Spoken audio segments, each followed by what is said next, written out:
Congress is on Thanksgiving break after narrowly averting a government shutdown. But before leaving town, Republican lawmakers made sure to put their dysfunction on full display by throwing hissy fits, name-calling, and even resorting to threats of violence. And just when you think Republicans can't get any lower, they go out and buy a shovel. Take a listen. Never loaned my brother money. Don't have an LLC.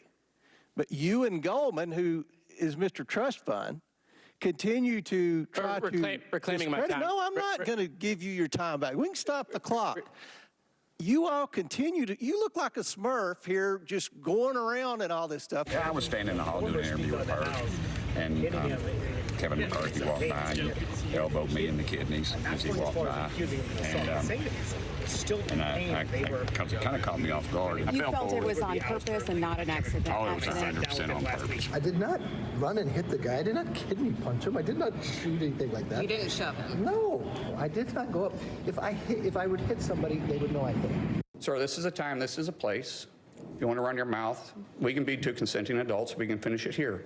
Okay, that's fine. Perfect. You want to do it now? I'd love to do it right now. Well, stand your butt up then. You stand your butt up. Oh, hold on. Oh, stop it. Is that your solution, every poll? No, sit down. Sit down. Okay. You're a United States Senator. Sit down. Act it. God, Bernie Sanders having to say, you're a United States Senator. My 9-year-old doesn't even act like that. I want to put them in their corners. Joining me now is my Saturday Morning Power political panel, former Florida Congressman Carlos Curbelo and Democratic pollster Fernand. Both are MSNBC political analysts. Carlos, I got to start with you because you, when you were a congressman, you spent time in those same hallowed halls. Did you ever see a level of dysfunction like we just saw right now?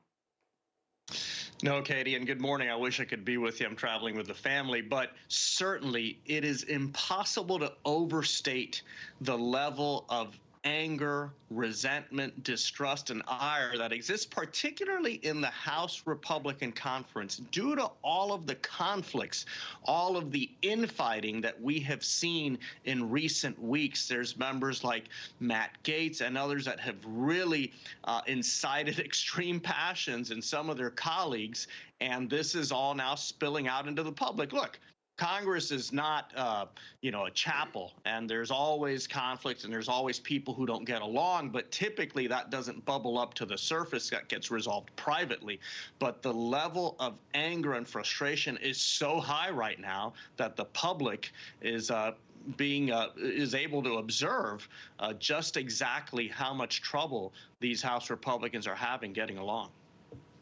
Yeah, Fernand, let's be clear. These are the Republicans. These are not the Democrats that are creating this bleep show that's going on in the hallowed halls of Congress. I wasn't joking when I said that they should be put in their corners for times out because it's like they're schoolyard bullies that are happening. There was a quote that I saw in this political piece.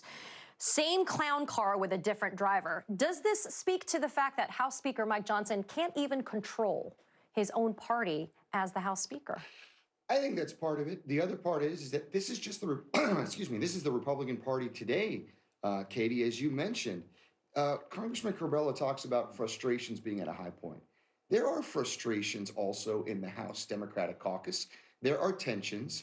It's not resorting to physical violence. What we're seeing amongst Republicans is not just a coarsening of the political culture. This is who they are. This is the party that basically said, well, no big deal that there was a violent insurrection that tried to overrun Congress on January 6th. So if we have to resort to violence to impose our political will and stay in power, it's normalized within the caucus. This is something much darker and more disturbing. It is a political party saying and putting on the table very clearly that violence, even the threat of physical violence, is perfectly acceptable. So it's becoming on brand for the Republican Party to resort to violence as we saw on January 6th. Well, the MAGA Republican Party, which today is what it is, it's a personality cult run by Donald Trump. Yeah, it is on brand. This is who they are, and we should believe them when they show us who they are. You know, Carlos, I feel like some voters might be forgiving of some of this, quote, frustration eruptions that we're seeing publicly now. But the reality is, and this number was stunning to me, the House is on track for one of the worst records for actually getting work done. Only 21 bills. I mean, the time when it was that bad was in 1931. I mean, it's not just we're seeing bad behavior. Nothing's getting done. I just had Congresswoman Deborah Ross Carlos on the show, and I said, well, how do you feel about 26 of your colleagues saying, you know what? I'm out. I'm waving the white flag. I can't be here anymore. Is this the next kind of, I guess, page in what we can expect in terms of the political playbook from the Republicans? Katie, this is just a result of the culture that Donald Trump and his movement have promoted inside the Republican Party.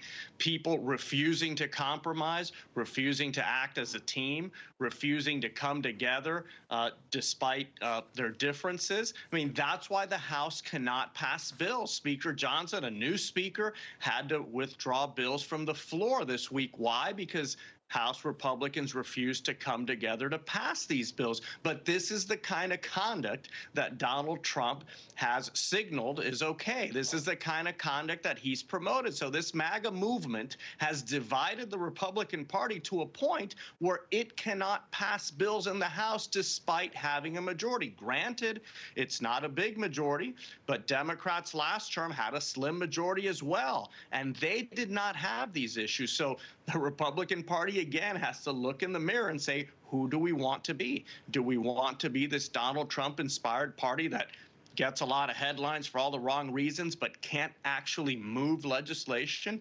Or do we want to be different?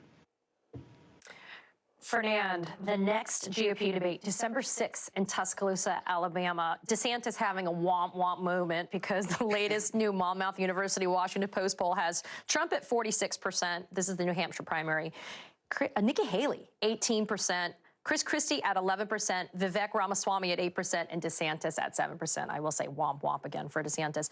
What does it say about Nikki Haley gaining some ground? Look, I know that's such a huge, huge swing between 46% and 18%. But do you think, though, Nikki Haley in the positions that she's asserting now, do you think she's being true to herself, or do you think that maybe she's trying to become the vice president pick for Donald Trump?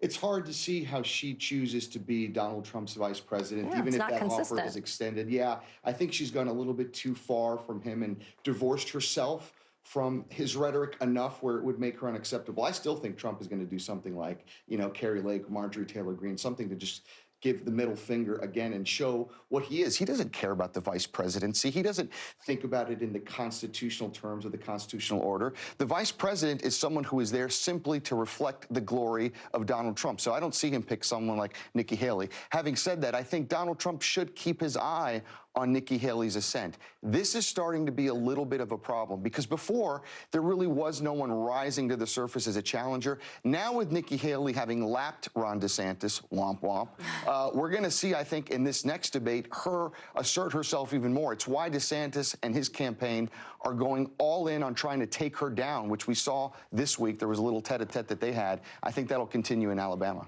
Carlos, very quickly, I got less than 30 seconds. I want to follow up on this point about Nikki Haley, though. Should voters be concerned about Nikki Haley, though, as VP? Because Donald Trump, when convicted and goes to prison, Nikki Haley may end up having to ascend to the position of president of the United States.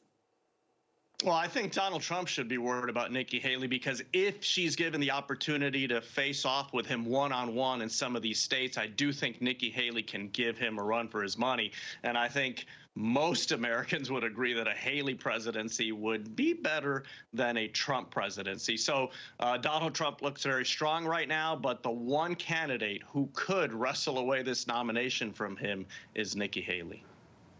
That's like saying a different form of torture would be better than the worst form of torture, saying Haley over Trump. But that's just my 2 cents, but I get to say it because it's my show. Carlos Curbelo and Fernand, as always, thanks for being here, guys. I always appreciate you.